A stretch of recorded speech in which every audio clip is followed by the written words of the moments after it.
السلام علیکم ورحمۃ اللہ وبرکاتہ.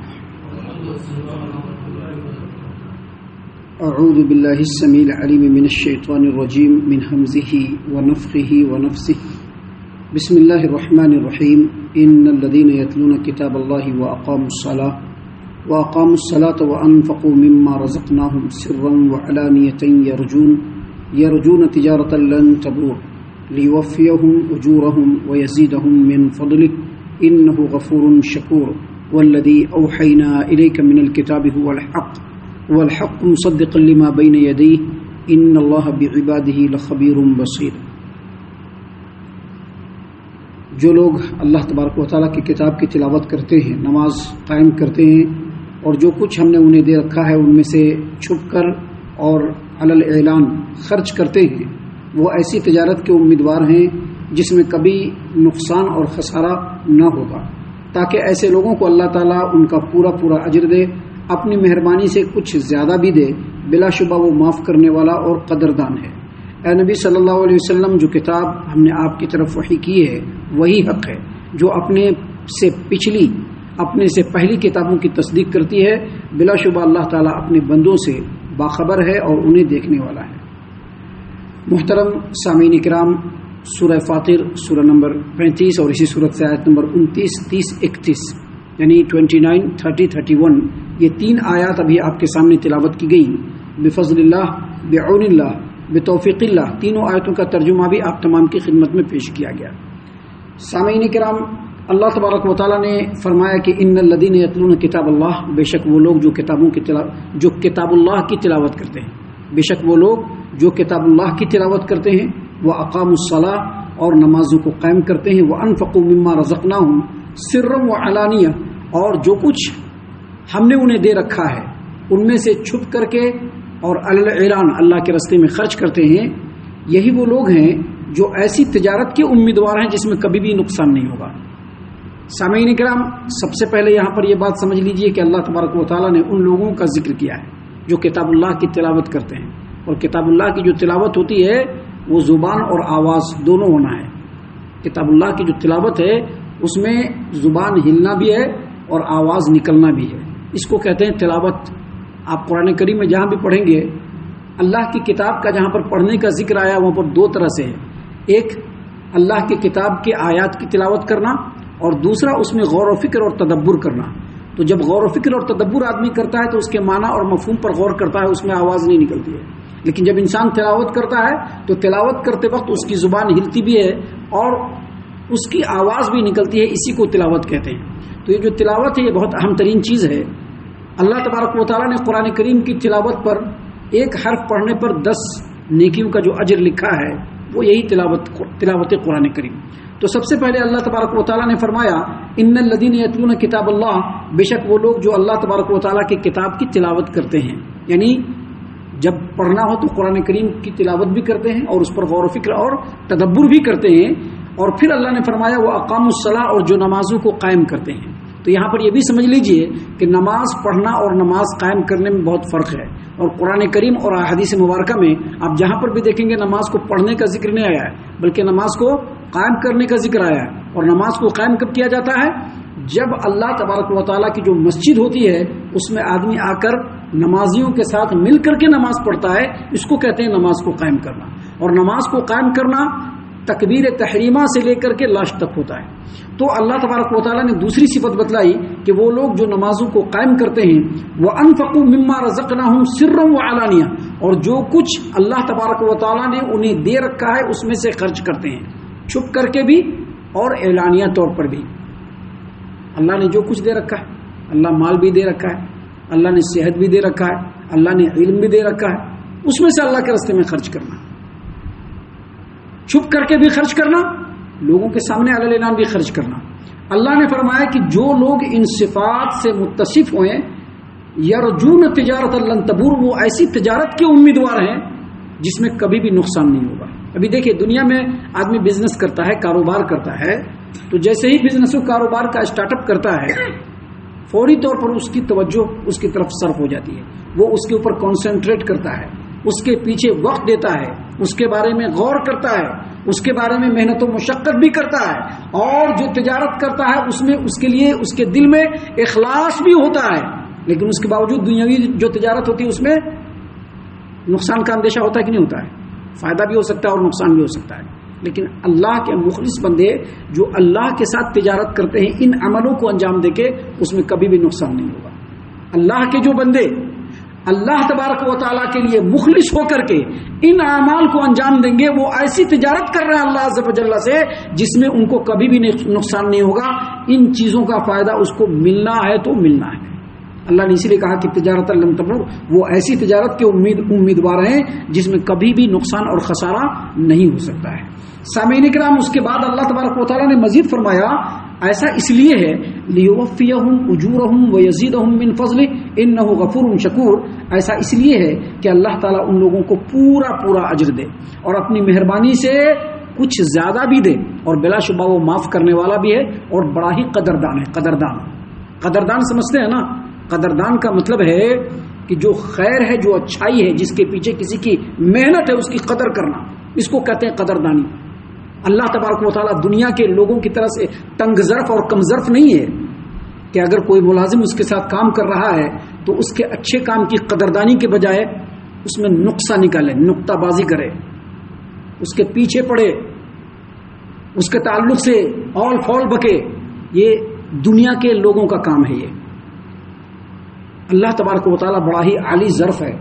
جو بندہ اللہ تبارک و تعالیٰ کا غلام ہے، سب کے سب غلام ہیں، ہم آپ سب غلام ہیں اللہ کے. دنیا میں لوگ مالک بن جاتے ہیں، لوگ بہت سارے ایٹیٹیوڈ بھی دکھلا دیتے ہیں، لیکن دنیا کے جتنے بھی بندے ہیں یہ سب اللہ تبارک و تعالیٰ کے غلام ہے. اللہ تبارک و تعالیٰ ایسا قدردان ہے کہ سب سے پہلی بات تو اپنے بندوں پر بیجا گرفت نہیں کرتا ہے اللہ تبارک و تعالیٰ. دوسری بات، اپنے بندوں کی چھوٹی موٹی غلطیوں کو معاف بھی کر دیتا ہے. اور تیسری بات، اگر کوئی ادا اللہ کے بندے کی اللہ کو پسند آ گئی تو اس ادا کے اوپر اپنے بندوں کی پوری مغفرت بھی فرما دیتا ہے. دیکھیے صحیح البخاری کتاب الاذان کی روایت ہے، نبی کریم صلی اللہ علیہ وسلم نے فرمایا کہ ایک آدمی کہیں جا رہا تھا تو اس نے دیکھا کہ ایک کتا پیاس کے مارے اتنا لوٹ پوٹ کر رہا ہے اور مٹی اور کیچڑ وغیرہ کو چاٹ رہا ہے کہ کہیں سے پانی کا تھوڑا انش مل جائے.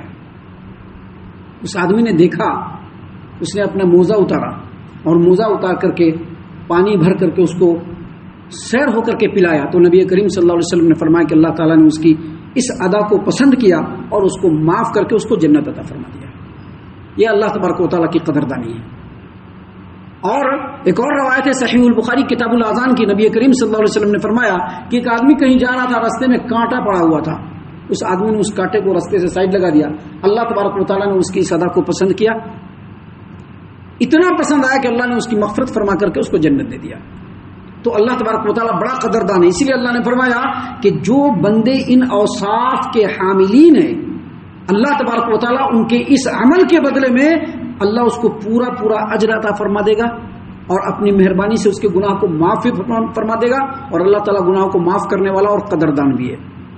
جو نعمت جو اللہ تبارک و تعالیٰ کے بندوں کے انتھک محنتوں کی قدردانی بھی کرتا ہے. سامعین کرام، اس کے بعد آگے اگلی آیت کریمہ میں اللہ تبارک و تعالیٰ نے قرآن کریم کے بارے میں بتلایا. اللہ نے فرمایا والذی اوحینا الیک من الکتاب هو الحق مصدقا لما بین یدیہ ان اللہ بعبادہ لخبیر بصیر. اے نبی صلی اللہ علیہ وسلم، جو کتاب ہم نے آپ کی طرف وحی کی ہے وہی حق ہے جو اپنے سے پہلی کتابوں کی تصدیق کرتی ہے، اور بلا شبہ اللہ تعالیٰ اپنے بندوں سے باخبر ہے اور انہیں دیکھنے والا ہے. اس آیت کریمہ کی روشنی میں سب سے پہلے یہ بات سمجھ لیجئے کہ اللہ تبارک و تعالیٰ اپنے بندوں کی فطرت سے کمپلیٹلی واقف ہے کہ بندہ کیا ہے، کتنے پانی میں ہے، کیا کر سکتا ہے، کیا نہیں کر سکتا ہے. اس لیے اللہ نے کیا فرمایا، ان اللہ بعبادہ لخبیر بصیر. اللہ تبارک و تعالیٰ اپنے بندوں سے باخبر ہے اور اسے دیکھنے والا بھی ہے. لیکن اس آیت کریمہ میں اس سے پہلے اللہ نے فرمایا کہ بے شک جو کتاب اے نبی صلی اللہ علیہ وسلم ہم نے آپ کی طرف نازل کی ہے وہی حق ہے. مطلب کیا کہ یہی کتاب حق ہے، اس کے علاوہ کچھ بھی حق نہیں ہے. اور جو ہمارے نبی کی زبان سے بات نکلی وہی حق اور سچ ہے، اس کے علاوہ کچھ بھی سچ نہیں. یہ قرآن امت کو کس کی زبان سے ملی؟ نبی کریم صلی اللہ علیہ وسلم کی زبان سے. تو اللہ نے فرمایا کہ یہ کتاب حق ہے. اور کیوں حق ہے؟ اس لیے حق ہے کہ یہ کتاب اس ہستی کی طرف سے نازل ہوئی ہے جو اپنے بندوں کی فطرت سے جتنا باخبر ہے اتنا کوئی نہیں ہو سکتا ہے۔ اللہ تبارک و تعالیٰ نے اس کتاب کے اندر بندوں کے حالات اور اس کی فطرت کے مطابق احکام نازل فرمائے ہیں۔ اللہ نے فرمایا کیا؟ دیکھیے اے نبی صلی اللہ علیہ وسلم، جو کتاب ہم نے آپ کی طرف وحی کی وہی حق ہے جو اپنے سے پہلی کتابوں کی تصدیق کرتی ہے۔ کیا مطلب یہ کہ اللہ تبارک و تعالیٰ نے اس کتاب کے اندر کچھ ایسے احکام نازل فرمائے ہیں جو غیر متبدل اور دائمی ہے، جس کے اندر کبھی بھی تبدیلی نہیں ہوگی اور وہ ہمیشہ ہمیشہ رہیں گے۔ اور وہ کتاب وہ احکام اس کتاب سے پہلے جو کتابیں نازل ہوئی اس میں بھی تھے، یعنی غیر متبدل اور دائمی تو ہیں، لیکن اس کتاب کے اندر جو وہ باتیں ہیں وہ پچھلی کتابوں کے اندر بھی تھی، اس لیے یہ کتاب جو ہے پچھلی کتابوں کی تصدیق کرنے والی ہے۔ اور دوسرا، کچھ ایسے نئے احکام ہیں جو پہلے کتابوں کے اندر نہیں تھی، وہ بھی بالکل غیر متبدل ہے، جو بدلا نہیں جا سکتا ہے، لیکن وہ نئے ہیں۔ اور تیسرا، اس کتاب کے اندر اللہ تبارک و تعالیٰ نے انسانوں کی فطرت کے عین تقاضے کے مطابق احکام کو نازل کیا ہے۔ اللہ تبارک و تعالیٰ نے کمزور لوگوں کے لیے رخصت بھی دیا ہے، حالات کے حساب سے اللہ تبارک و تعالیٰ نے اس کتاب کے اندر فیصلہ بھی دیا ہے اور یہ بتلایا ہے کہ جب اس طرح کے حالات ہو تو اس طرح کا عمل کر لیا جائے، ہے کہ نہیں ہے؟ 5 وقت نماز فرض ہے نا، لیکن آدمی بیمار پڑ جائے یا سفر میں ہو جائے تو کیا وہ 2 نمازوں کو جمع بھی کر سکتا ہے اور 4 نمازوں کو قصر بھی کر سکتا ہے۔ اگر وہ سفر میں ہے تو اگر وہ سفر میں ہے تو 2 نمازوں کو جمع بھی کر سکتا ہے اور 4 والی نمازوں کو 2 بھی پڑھ سکتا ہے، اور اگر بیمار ہے اپنے گھر پر ہے تو 4 نمازوں کو جمع کر کے بھی پڑھ سکتا ہے۔ ظہر سے عصر جمع کر لے، اگر بہت زیادہ بیمار ہے تو مشقت ہوگی تو اللہ نے یہ حکم دیا ہے کہ 2 نمازوں کو جمع کر لے، ظہر اور عصر کو جمع کر لے اور مغرب اور عشاء کو جمع کر لے۔ اس طرح کے بہت سارے حالات ہیں جہاں پر پانی نہیں ملے، وضو ایک دم شرط ہے، لیکن پانی نہیں ملے تو کیا کرے گا؟ تیمم کر سکتا ہے۔ یہ انسان کے فطرت کے عین تقاضے کے مطابق اللہ نے کہیں پر اپنے کمزور لوگوں کو، اپنے کمزور بندوں کو رخصت بھی دیا ہے، اور کہیں پر حالات کے تقاضوں کے حساب سے اللہ نے احکام بھی نازل فرمایا ہے۔ اس لیے اللہ تبارک و تعالیٰ نے یہاں پر بیان فرمایا کہ والذی اوحینا الیک الکتاب هو الحق، اے نبی صلی اللہ علیہ وسلم جو کتاب ہم نے آپ کی طرف وحی کی ہے وہی حق ہے، مصدقا لما بین یدیہ، جو اپنی پہلی کتابوں کی تصدیق کرتی ہے۔ ان اللہ بعبادہ لخبیر بصیر، بلا شبہ اللہ تبارک و تعالیٰ اپنے بندوں سے باخبر ہے اور اپنے بندوں کی نگرانی کرنے والا ہے۔ سامعین کرام، ابھی اس صورت کریمہ میں آگے اور بھی بہت ساری باتیں ہیں جو اللہ تبارک و تعالیٰ نے خالص ہماری ہدایت و رہنمائی کے لیے اس صورت کریمہ میں نازل فرمائے ہیں، جس کو انشاءاللہ کل اور کل کے بعد کے دروس میں ہم آپ کے سامنے پیش کریں گے۔